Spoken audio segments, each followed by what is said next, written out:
sus propias conclusiones y demás.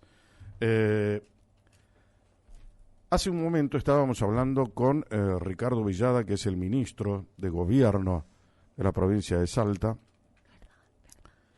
y daba la interpretación de cómo está encaminado el famoso Pacto de Güemes, cómo comenzó oficialmente a recorrer el camino que tiene que recorrer para lograr las adhesiones que se necesita. Los primeros en ser convocados han sido los ex gobernadores de Salta.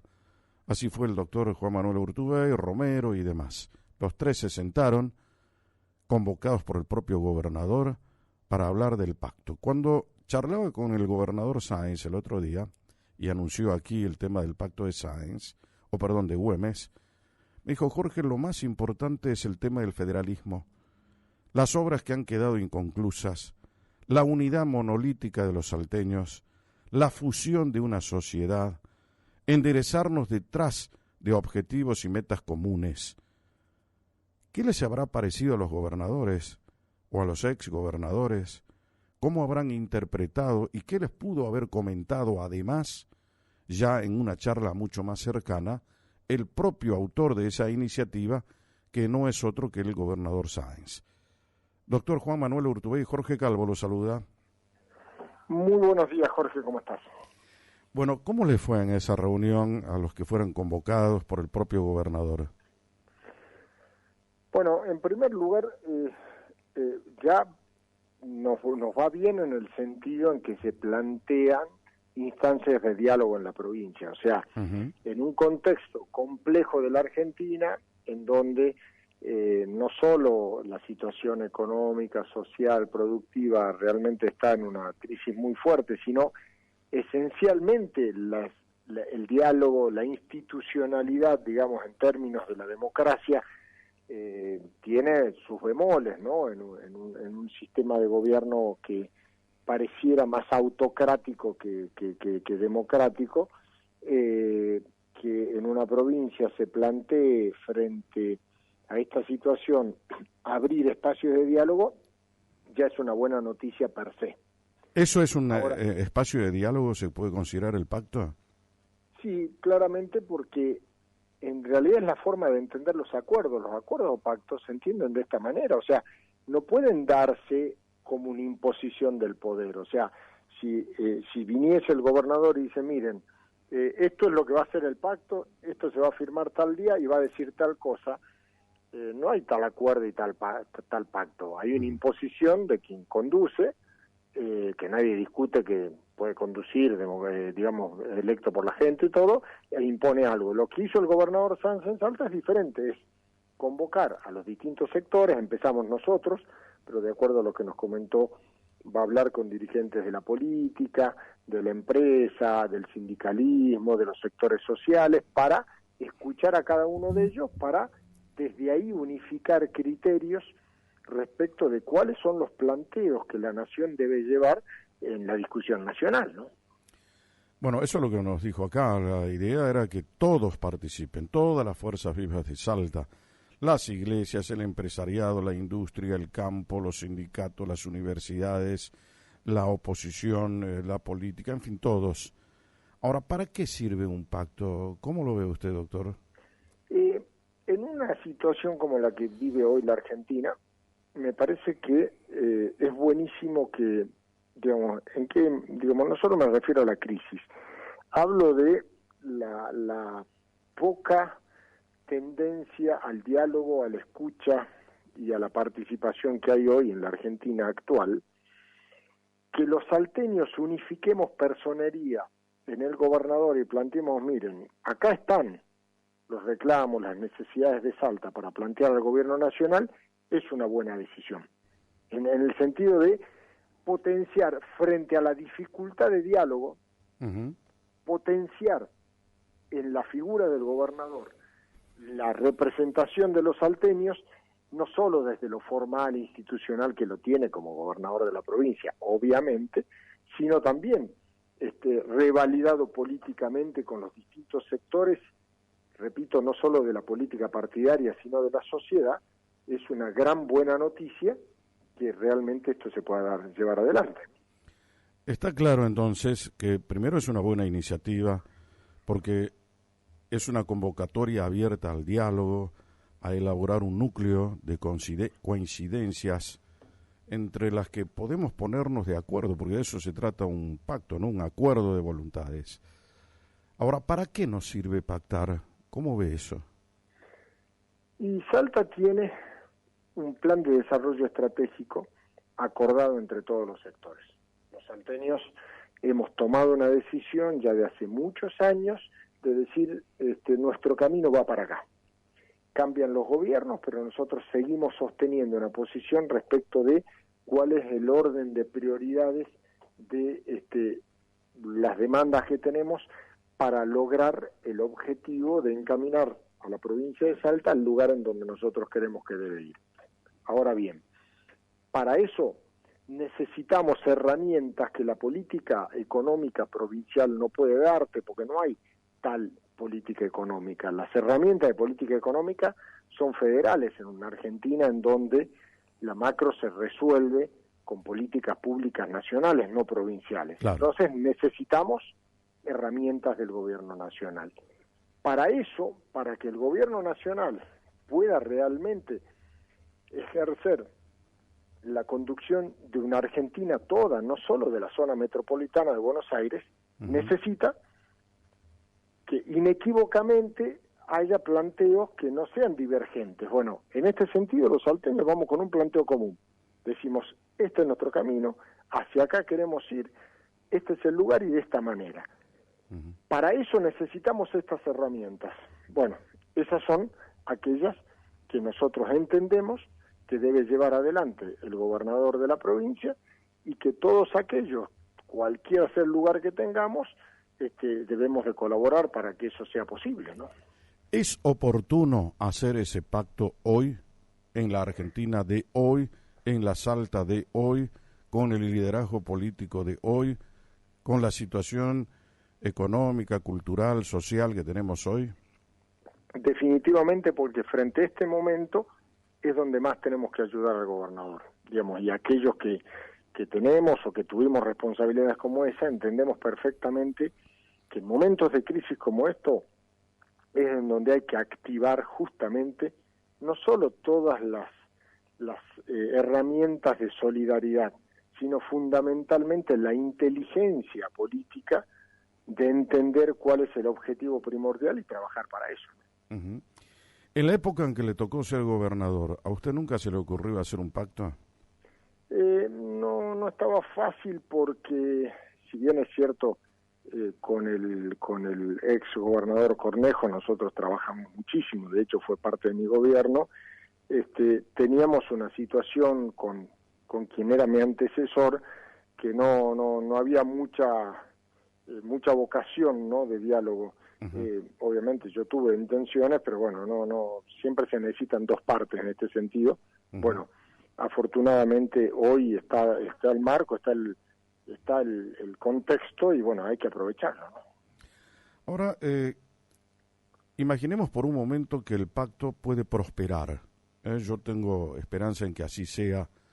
He dialogado con sectores de la industria, del comercio, en fin, de Salta, incluyendo distintos estamentos sociales, y me dijeron que sí, que es una buena idea el pacto. Por eso creo que puede prosperar. Pero imaginemos que es así, que prosperó el pacto. ¿Cómo cree que lo puede recibir el presidente de la Nación si viene aquí a Salta? Pero está invitado, me decía Villada hace un momento.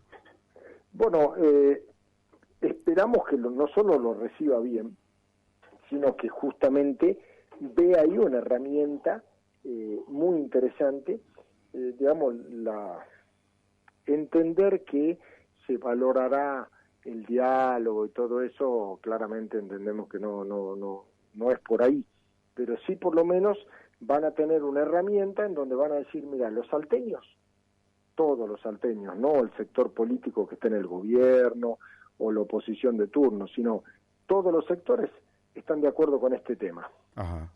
Entonces, creo que eso a nosotros nos da herramientas. O sea, para mí creo que es importantísimo para los salteños, porque los salteños nos ponen en un lugar en donde dicen, bueno, miren, lo que necesitamos frente a la actual situación es esto. Ujú. Y me parece que está bueno. Él no pudo hacer el pacto de mayo. Y dirá por ahí, bueno, a mí me fracasó la idea, pero ellos lo pudieron hacer. ¿Qué me faltó a mí que tuvieron ellos? ¿Por qué ellos sí y por qué yo no? ¿Podría hacerse esa pregunta, Milei?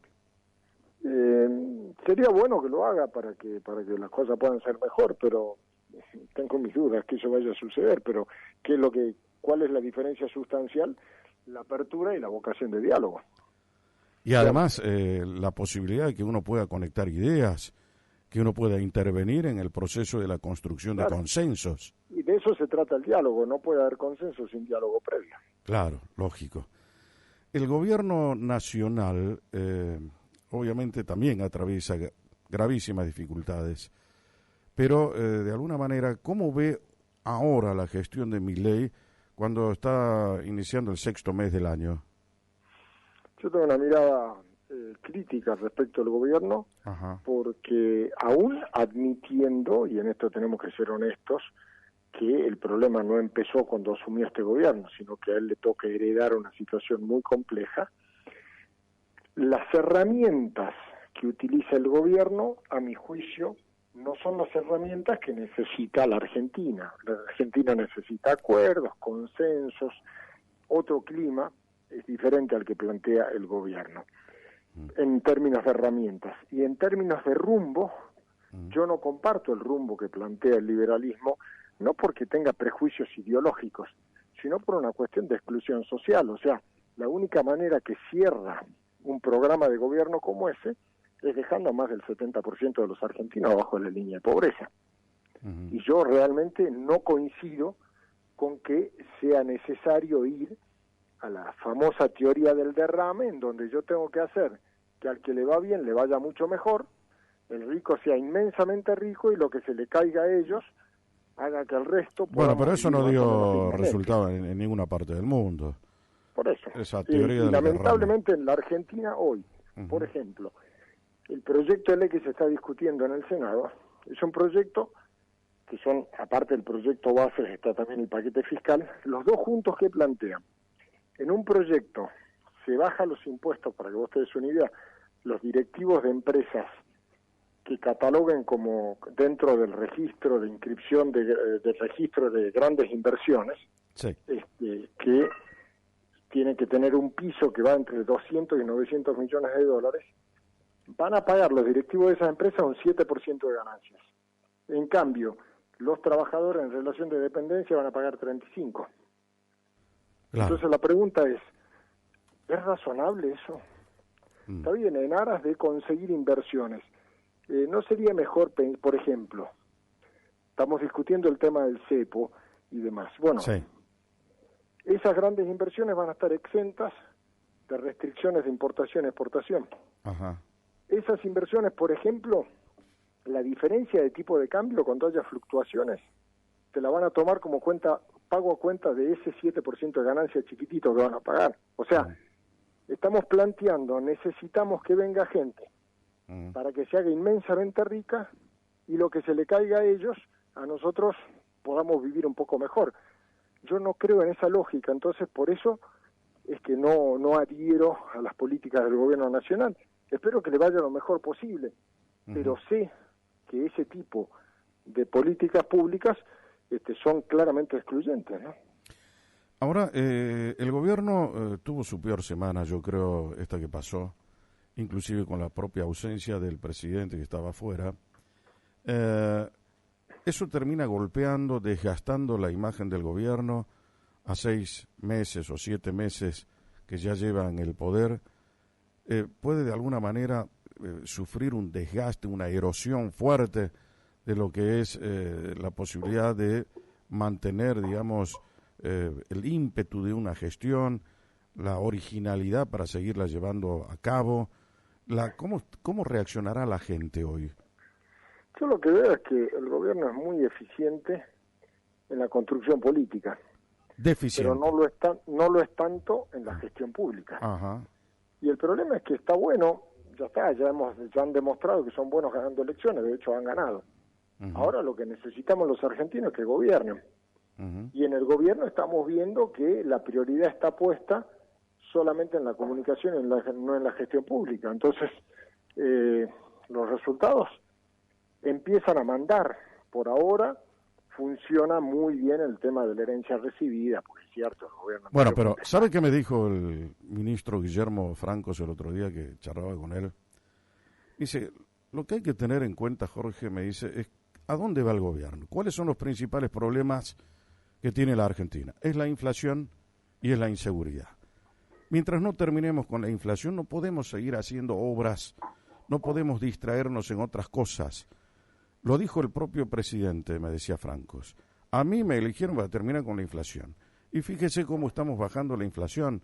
Esto es momentáneo. No es que siempre vamos a hacer el recorte. Una vez que baje la inflación, que la gente deje de pagar ese impuesto perverso, nosotros vamos a redistribuir mucho mejor. Vamos a ser más eficientes en el manejo del Estado. ¿Será cierto eso? El presidente dice lo contrario. El presidente justamente plantea que la redistribución es inmoralidad. Lo ha planteado públicamente, no es que yo lo interpreto. No, pero yo creo que no se refería, Francos, a la redistribución de la riqueza, sino a que las obras en las provincias que están detenidas puedan seguir, a que haya más dinero para continuar, digamos, ejercitando la producción en la Argentina, el desarrollo económico y demás, ¿no? Sí, lo que pasa es que yo me parece que digamos, son buenísimos las intenciones. El problema es que la Argentina lo que necesita es entender que es mucho más grande que la Ciudad Autónoma de Buenos Aires. Entonces el planteo, ¿cuál es? Lo que se ha cortado para que la Argentina resuelva el problema son las inversiones en el interior de la Argentina, no en el AMBA. Claro. Los subsidios en la zona metropolitana siguen. Entonces, que me expliquen a mí, es buenísima la idea, pero entonces, ¿qué es lo que están diciendo? Bueno, el ajuste lo tienen que pagar los del interior, ¿sí? Paguen ustedes el ajuste y después cuando la cosa funciona, los vamos a sacar de la penitencia. Y mientras tanto, en Buenos Aires seguimos como siempre, no entiendo. No, además es injusto, es inmoral. Totalmente. Indudablemente. Muy bien, doctor Juan Manuel Urtubey, ha sido un placer, gracias. Muchísimas gracias, que tenga un buen día. Quo Vadis, con Jorge Calvo, periodismo en serio.